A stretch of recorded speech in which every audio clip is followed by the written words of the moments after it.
The crisp autumn air blanketed the small suburban town of Ridgeville as Officer Jake Turner and Officer Emily Sanchez patrolled the quiet streets. The two officers, partners for several years, had settled into the rhythm of their shift. Jake was a seasoned cop with a rugged demeanor, while Emily, younger and more methodical, often balanced out Jake's impulsive tendencies. They shared a camaraderie forged through years of shared experiences, though tonight promised nothing but routine. Before we start, smash the like and subscribe buttons for more updates.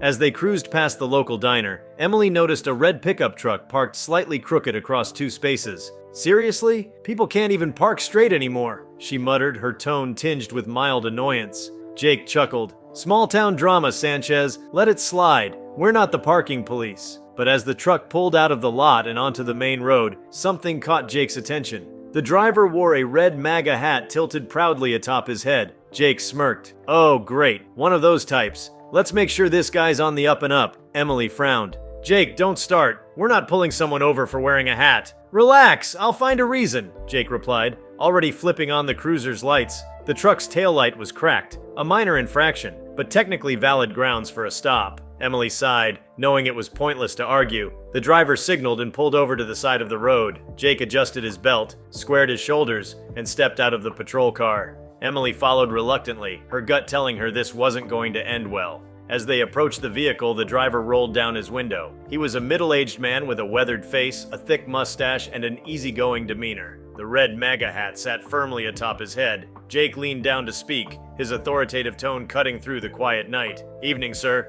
Do you know why I pulled you over?" The man tilted his head, his expression calm but curious. "Can't say I do, officer." Jake pointed toward the rear of the truck. "Your taillight's cracked. You need to get that fixed." The man nodded slowly. "Ah, thanks for the heads up. I'll take care of it tomorrow."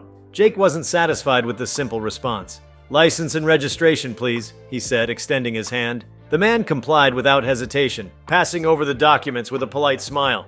"Here you go, Officer Turner," he said, glancing at Jake's name tag. Jake froze for a moment, wondering how the man knew his name, but he dismissed it as the driver simply reading his badge. Emily stood back, observing the interaction with folded arms. Something about the driver's composure seemed unusual. He wasn't nervous, argumentative, or apologetic, just calm and self-assured, as if he held some secret they didn't know. Jake walked back to the cruiser, scanning the license and registration. The name on the ID was Richard Holloway, and everything checked out. But as Jake reviewed the details, Emily noticed the driver casually stepping out of his truck. She stiffened. "Sir, please stay in your vehicle," she called out. Richard raised his hands in mock surrender. "No problem, officer. Just stretching my legs." Emily approached him cautiously. "It's for your safety and ours. Please get back in your truck." Richard nodded but didn't move right away. Instead, he looked past her toward Jake, who was now returning with a stern expression. "Everything checks out," Jake said curtly. "But I'm writing you a warning for that taillight." Richard smiled faintly. "I appreciate that, officer. Say, how long have you two been on the force?" Jake narrowed his eyes. "Why do you ask?" "Just curious," Richard replied. "Seems like a tight-knit department. You probably know everyone in the precinct, huh?" Jake bristled at the implication, his suspicion deepening. "Look, Mr. Holloway, if you've got something to say, just say it," Richard chuckled. "Oh, nothing to say, officer. Just wondering how long it'll take for you to figure out who I am." Emily's brow furrowed. "Who you are? What's that supposed to mean?"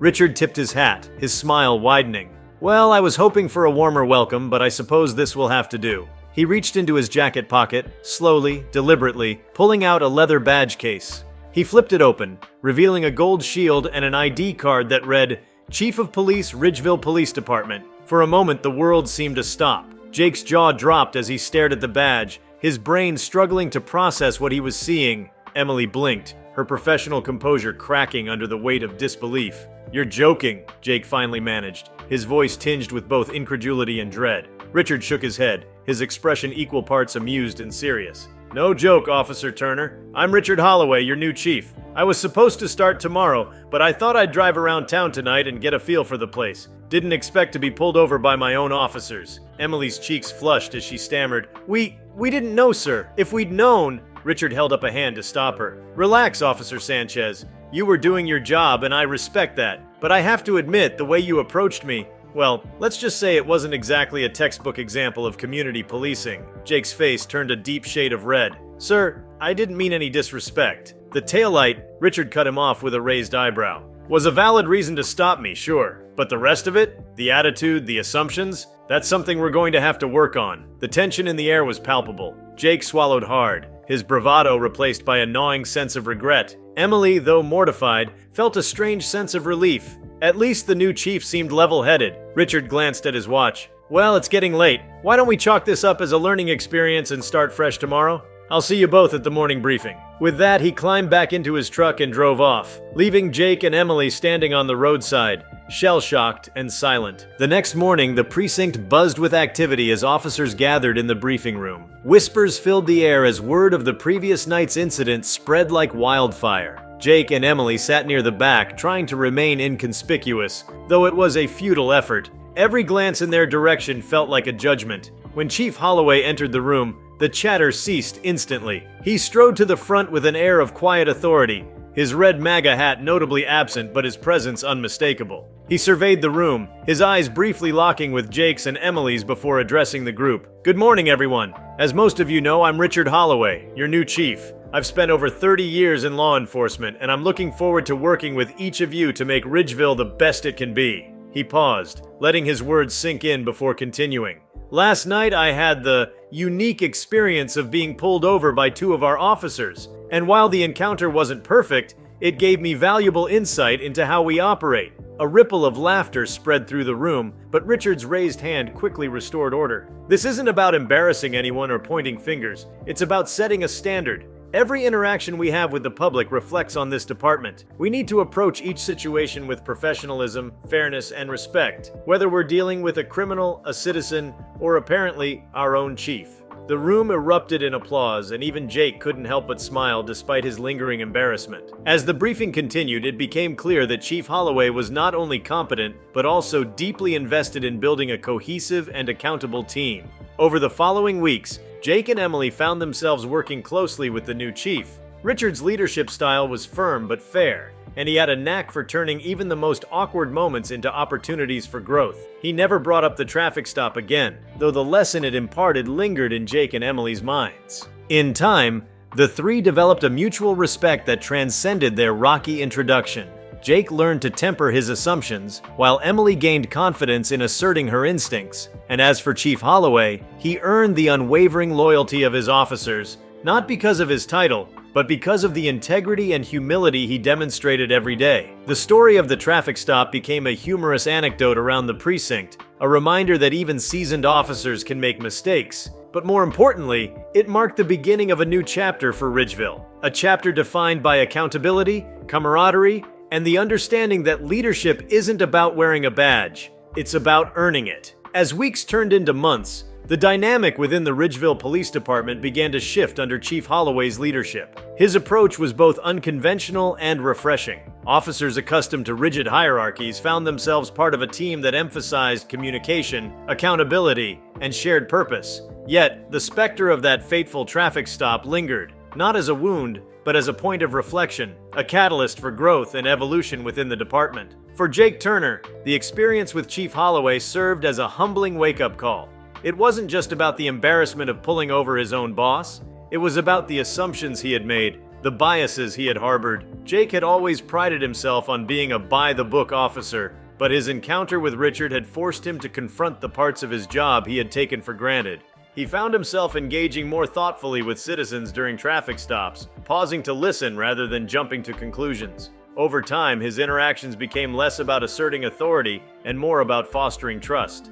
Emily Sanchez, on the other hand, found herself inspired by Chief Holloway's even-keeled demeanor. She had always been more measured than Jake, but Richard's ability to balance authority with approachability struck a chord with her. She began to emulate his calm under pressure, his knack for de-escalating tense situations with a few carefully chosen words. What she admired most, however, was his willingness to admit when he didn't have all the answers. That kind of vulnerability wasn't weakness, she realized. It was strength. Despite the initial tension, Jake and Emily's bond deepened in the months following the incident. They often joked about their first run-in with the chief, but there was an unspoken understanding between them that they had both grown from the experience. They started holding each other accountable in new ways, gently challenging one another to be better. The partnership that had once been defined by routine now carried a sense of shared purpose. One crisp evening in late December, the Ridgeville Police Department hosted its annual community outreach event, a holiday festival complete with a tree lighting ceremony, food trucks, and games for kids. The event, which had once been a modest affair, was now a cornerstone of Holloway's vision for bridging the gap between law enforcement and the community. Chief Holloway was in his element, mingling with families, shaking hands, and sharing laughter with children who looked up to him with wide-eyed admiration. He wore a Santa hat for the occasion, a humorous nod to his authority that lightened the atmosphere. Jake and Emily worked security detail, but the mood was so jovial that their duties felt more like a social outing. "Hard to believe this is the same guy who grilled us on the side of the road," Jake muttered to Emily as they watched Holloway help a young boy untangle a strand of Christmas lights. Emily smirked. "Yeah, well, he's full of surprises. Still can't believe he was wearing that MAGA hat that night." Jake laughed. "You think he still has it?"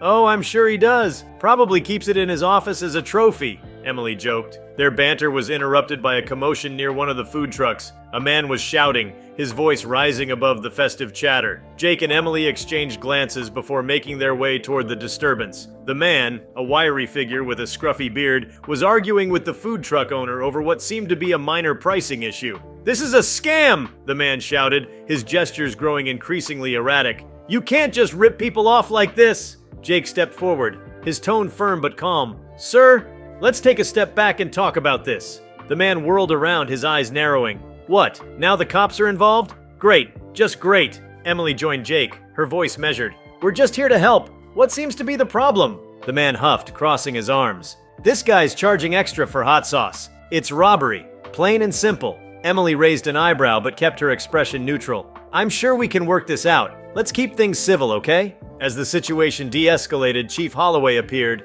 his Santa hat slightly askew.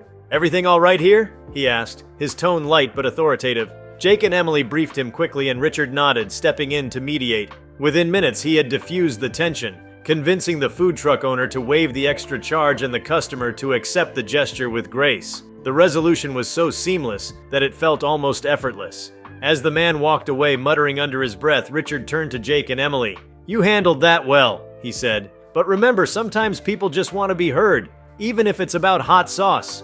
Jake couldn't help but grin. "Noted, Chief." The rest of the evening passed without incident, and as the festival wound down, Richard gathered the officers for a brief debrief. "You all did great tonight," he said. "Events like this are about more than just keeping the peace. They're about building connections, showing people we're here for them. Never underestimate the power of a kind word or a listening ear."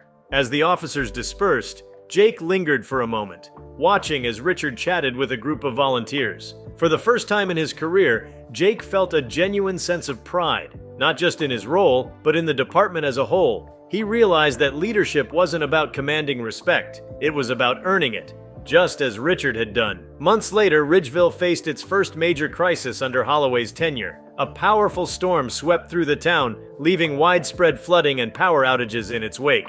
The police department became the epicenter of relief efforts, coordinating with emergency services, organizing shelters, and delivering supplies to stranded residents. Chief Holloway worked tirelessly alongside his officers, his sleeves rolled up and his boots caked in mud. He was everywhere at once, directing traffic at a flooded intersection, comforting a distraught mother at an evacuation center, even helping Jake and Emily clear debris from a blocked roadway. The storm tested the department in ways they hadn't anticipated, but it also revealed their resilience. Jake and Emily found themselves leading teams of volunteers, their confidence bolstered by Richard's example.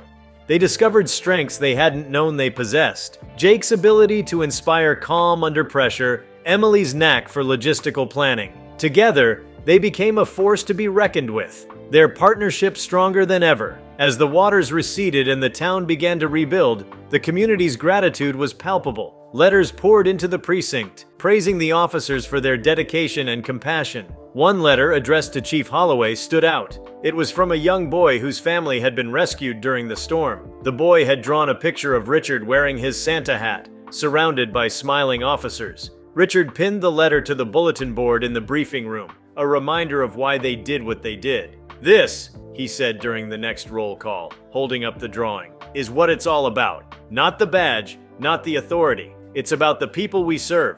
Never forget that." The room erupted in applause, the officers' faces alight with pride. Jake and Emily exchanged a glance, their smiles reflecting the unspoken bond they shared. a bond forged not only through challenges, but through the shared belief in something greater than themselves. Years later, the story of the traffic stop that started it all became something of a legend within the Ridgeville Police Department. New recruits heard it during orientation, often told by Jake or Emily with a mix of humor and reverence. "If you ever think you've had a bad day," Jake would say, "just remember, I once pulled over the chief." The incident, once a source of embarrassment, had become a symbol of growth and redemption. It was a reminder that even the most awkward moments could lead to something extraordinary. And as Richard Holloway continued to lead the department with integrity and humility, his officers carried that lesson with them, day in and day out. For Jake, Emily, and the rest of the Ridgeville Police Department, the road ahead was filled with challenges and triumphs,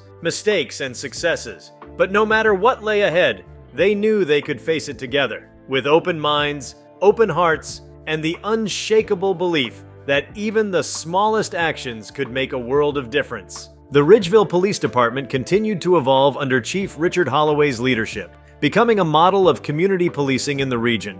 What had once been a department weighed down by bureaucracy and occasional friction was now an organization driven by purpose and collaboration. While the story of Jake and Emily pulling over their new chief became a humorous footnote in their collective history, the real transformation lay in how each officer embraced the values that Richard championed. Ridgeville was no longer just a sleepy suburban town. It had started to gain attention from neighboring communities. Word spread about how the department had handled everything from mundane disputes to crises with grace and effectiveness. The storm relief efforts became a particularly powerful narrative, highlighting how officers had gone above and beyond to support the town's residents. Local newspapers began running stories about the department's new approach, and Richard was frequently invited to speak at regional law enforcement conferences. Jake and Emily found themselves thrust into the spotlight as well. Jake was asked to lead a workshop on community policing and de-escalation at a statewide conference, while Emily became involved in a mentorship program for young women interested in law enforcement careers. Both officers initially balked at the attention. Jake preferred action to speeches, and Emily didn't think of herself as a role model. But Chief Holloway encouraged them to embrace these opportunities as a way to share what they had learned. "Leadership isn't about having a title," Richard reminded them during a quiet moment in his office. "It's about making an impact, and you two are doing that every day." Despite their initial nerves, Jake and Emily rose to the occasion. Jake's workshop was a surprising success, blending humor with practical advice, and Emily's mentorship program grew rapidly, inspiring young women from diverse backgrounds to consider careers in law enforcement. Both officers realized that stepping outside their comfort zones wasn't just rewarding, it was necessary. As the department's reputation grew, so did its responsibilities. Ridgeville's expanding influence brought challenges that tested not only the officers, but also the foundation Richard had built. A series of complex issues began to emerge, ranging from resource shortages to internal dissent among a small but vocal group of officers resistant to change. One such challenge arose when a senior officer, Sergeant Bill Carver, began openly criticizing the new policies. Carver was a Ridgeville veteran, having served for over 20 years, and his traditional views often clashed with Richard's progressive approach. He resented what he saw as a softening of the department's authority, and wasn't shy about voicing his displeasure in roll calls or private conversations. "This whole community-first nonsense is going to get us killed," Carver said one afternoon in the break room, his words directed at Jake. "We're cops, not social workers." Jake, who had grown to value Holloway's philosophy, felt his temper flare, but instead of snapping back, he took a deep breath and responded calmly. "Bill, I get where you're coming from, but have you seen how people are responding to us? We're solving problems without escalating them. Isn't that what we're here to do?" Carver shook his head. "You're drinking the Kool-Aid, Turner. Mark my words, this feel-good policing won't last." The tension between Carver and the rest of the department reached a boiling point during a particularly high-stakes situation. A standoff unfolded at a Ridgeville apartment complex when a distraught man barricaded himself inside with his two young children. The man, overwhelmed by financial and personal struggles, had called 911 threatening to harm himself if anyone tried to intervene. As the SWAT team prepared for a forced entry, Holloway arrived on the scene. Despite the urgency, he took a moment to assess the situation and decided on a different approach. He asked Jake and Emily, who had dealt with the man in a previous domestic dispute, to try talking to him first. Carver was livid. "This is reckless, Chief. You're putting those kids at risk. We should be breaching now. Richard met Carver's gaze, his voice steady. I hear your concerns, Bill, but I believe there's a better way. Let's give it a shot before we escalate. Jake and Emily were understandably nervous but trusted Richard's judgment. They approached the man's apartment carefully, their voices calm and empathetic as they began to talk through the door. It was a painstaking process, but after nearly an hour, the man opened the door, tears streaming down his face. He handed over his children and surrendered peacefully. The resolution was a triumph, not just for the department but for Holloway's leadership. The children were unharmed, and the man was connected with mental health services rather than being treated as a criminal. Even Carver couldn't deny the outcome. Though his silence spoke volumes about his grudging respect, the standoff became a defining moment for Ridgeville, solidifying the department's reputation as one that valued compassion without compromising safety. The story made headlines, and Holloway received letters from law enforcement officials across the country praising his approach, but Richard remained humble, always redirecting the credit to his team. Jake and Emily, emboldened by the experience, began taking on more leadership roles within the department. Jake developed a new program to address nonviolent disputes, creating a task force that trained officers in conflict resolution and mental health awareness. Emily, meanwhile, spearheaded a community liaison initiative, organizing town hall meetings where residents could voice their concerns directly to the police. One such town hall became a pivotal moment in the department's history. Ridgeville's growing population had brought an influx of new residents, some of whom had strained relationships with law enforcement in their previous communities. At the meeting, tensions ran high as several attendees recounted negative experiences with police elsewhere, questioning whether Ridgeville's department would be any different. Richard, Jake, and Emily listened attentively, resisting the urge to defend themselves. When the floor was opened for responses, Richard stepped forward, his voice steady but passionate. "We can't undo the harm that's been done elsewhere," he said, his eyes scanning the room. "But what we can do is show you that we're committed to doing better, here, now, in Ridgeville. That starts with accountability and transparency, and it continues with your input. Hold us to a higher standard because that's what we're striving for." The meeting ended on a cautiously optimistic note, with many residents expressing a willingness to give the department a chance. Over time, as trust grew, those initial skeptics became some of the department's strongest allies, participating in ride-alongs, community events, and even training simulations. Amid the successes, a crisis loomed that tested Holloway and his team like never before. A high-profile incident occurred in a neighboring town, a police shooting that sparked protests and widespread outrage. Though Ridgeville wasn't directly involved, the ripple effects were felt acutely. Demonstrators began gathering outside the Ridgeville precinct, demanding answers from law enforcement as a whole. Rather than retreating behind the walls of the precinct, Holloway made a bold decision. He invited the protest organizers to a meeting, seeking to understand their concerns and discuss ways to rebuild trust. Jake and Emily were initially skeptical, worried the gesture might be seen as weakness, but they quickly realized the wisdom in Holloway's approach. The meeting was tense but productive. Protest leaders voiced their frustrations, highlighting systemic issues they believed needed to be addressed. Richard, Jake, and Emily listened without defensiveness, acknowledging the pain and anger in the room. "What happens elsewhere affects us here," Holloway said during the meeting. "We can't ignore that. But what we can do is commit to being part of the solution." The dialogue didn't resolve everything, but it opened a channel of communication that had long been absent. Holloway invited the protest leaders to participate in a new advisory council designed to keep the department accountable, and to everyone's surprise, they agreed. As the years passed, Ridgeville continued to thrive under Richard's leadership. Officers who once resisted change found themselves embracing the new culture, and the department became a blueprint for others looking to implement similar reforms. Jake and Emily, now seasoned veterans, often reflected on how far they had come, not just as officers, but as people. One evening, as they patrolled the now familiar streets of Ridgeville, Emily glanced at Jake with a wry smile. "You ever think about that night we pulled over Richard?" Jake chuckled. "All the time. It's funny. Back then I thought I had everything figured out. Turns out that was just the beginning." Emily nodded, her expression thoughtful. "Yeah, that night changed everything. Not just for us, but for this whole department." Their conversation was interrupted by a call over the radio, and they sprang into action, their movements seamless and confident. The partnership that had once been marked by routine had become something much more, a testament to the power of growth, humility, and shared purpose. And as the lights of their patrol car illuminated the quiet streets, They carried with them the lessons of their past, the promise of their future, and the unwavering belief that even the smallest actions could leave a lasting legacy. As Ridgeville continued to grow and change, so did the challenges faced by its police department. Under Chief Holloway's leadership, the town navigated the complexities of modern law enforcement with a focus on accountability, compassion, and innovation. Each success brought with it new opportunities to learn, adapt, and strengthen the bond between officers and the community they served. One particular moment that highlighted the department's progress came during a series of break-ins that had the town on edge.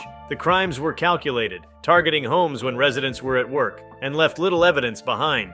For weeks, the burglar remained elusive, slipping through every net the department set. The investigation became a test of the department's problem-solving capabilities and their ability to remain united under pressure. Holloway, as always, encouraged collaboration over competition. "This isn't about who cracks the case first," he said during one briefing. "It's about using all the tools at our disposal and leaning on each other's strengths." Jake and Emily were assigned to a task force with officers from different shifts and backgrounds, including a young detective named Monica Patel. Monica was new to the force but had a sharp mind and a meticulous approach that complemented Jake's street smarts and Emily's analytical thinking. Together, the team combed through hours of surveillance footage, interviewed potential witnesses, and coordinated with neighboring departments. Eventually, it was Monica who spotted the crucial clue, a distinctive tattoo on the forearm of a figure captured in grainy footage. This detail led the team to a suspect with a prior record for burglary. Jake and Emily worked with Monica to apprehend the man, ensuring the operation was seamless and safe.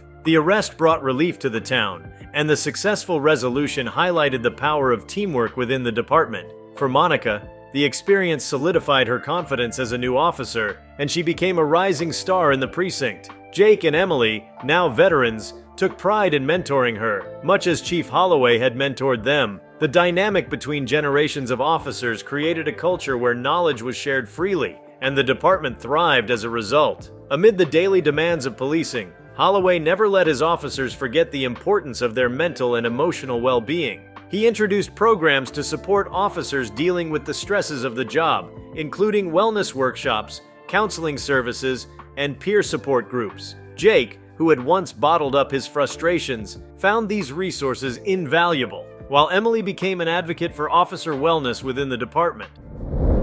If you liked this video, please give it a like and subscribe to our channel. Also, leave your comments below and tell us, what are your thoughts on cops pulling over their new MAGA hat-wearing chief? We want to hear from you. Thank you for watching and see you next time.